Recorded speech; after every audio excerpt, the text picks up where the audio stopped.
Picture this. March 15th, 44 BC, the Ides of March. The Roman Senate's buzzing like a bad group chat. Julius Caesar struts in, fresh off declaring himself dictator for life, probably flexing in his purple toga like he's the original Roman emperor wannabe. Then, bam. 60 senators swarm him like a flash mob, gone full psycho. Daggers fly. 23 stab wounds later, Caesar's bleeding out on the floor of the Curia Pompeia, toga looking like a crime scene from a slasher flick. He yanks his robe over his head when he spots Brutus, the dude he basically raised like a son, and just accepts it.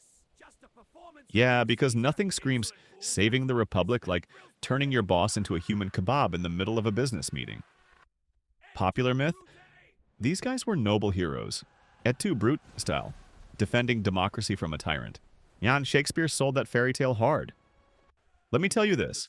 These clowns didn't save Rome. They accidentally speed-ran the end of the Republic and birthed an empire that lasted 500 years. And their fates? Pure cosmic karma. Brutal, ironic, and messier than a frat house after last call. You ever tried overthrowing a government thinking it'd fix everything? Spoiler, it never does. These weren't random knife guys. They called themselves the Liberators, the Liberators. Sounds heroic, right?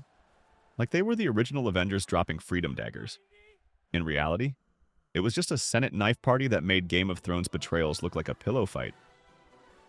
Cassius, the schemer, convinced everyone Caesar wanted to crown himself king. Brutus, the philosopher bro with the famous name, went full for the greater good.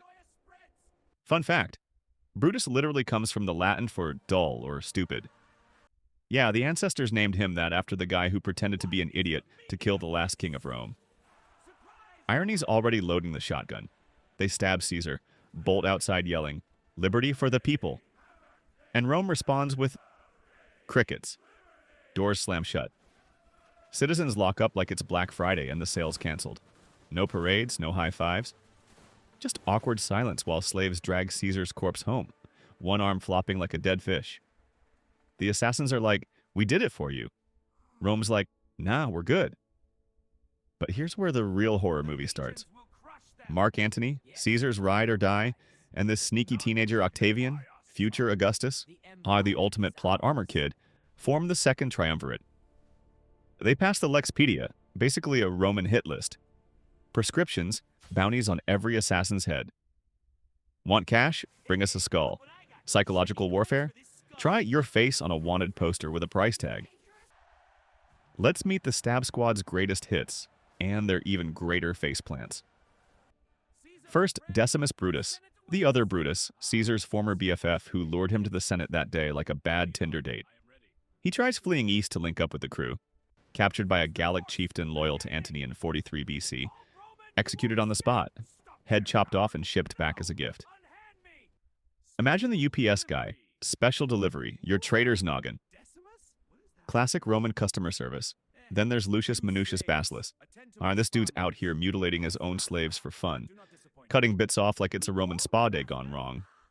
Gross? Yeah, karma? Even grosser. In 43 BC, his slaves finally snap and murder him in his own house. The help turning on the boss? That's not just poetic justice. That's a full human rights violation with a side of "told you so." But the headliners? Brutus and Cassius.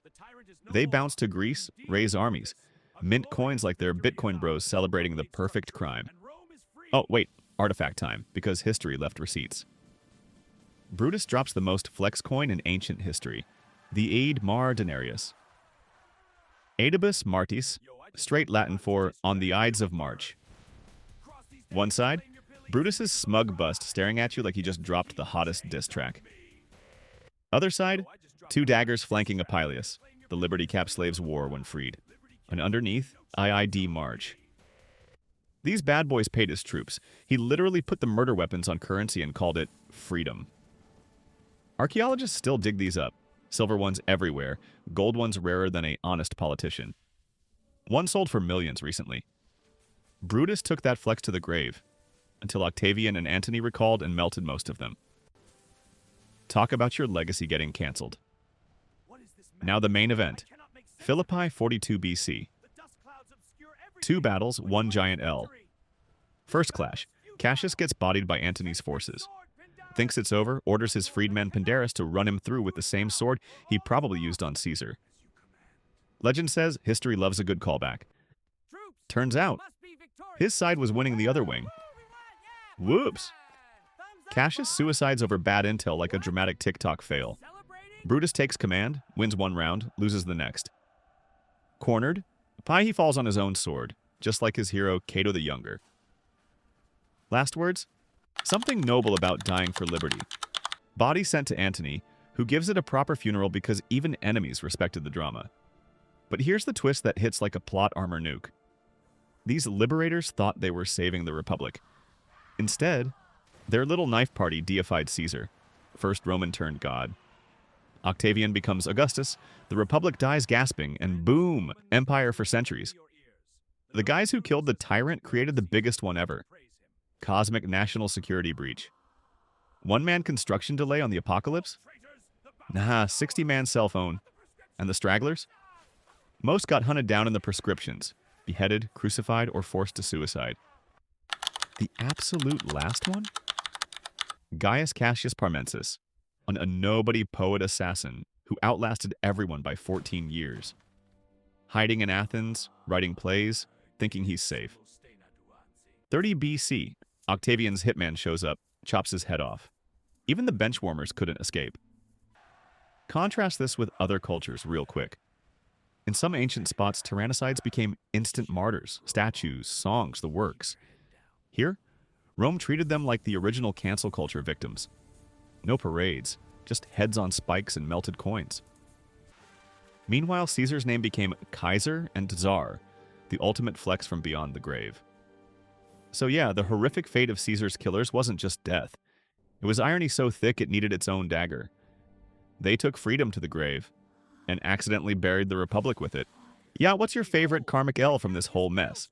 Cassius's friendly fire suicide, or the slaves turning on their mutilating boss? Drop it in the comments, and don't forget to roast your least favorite assassin.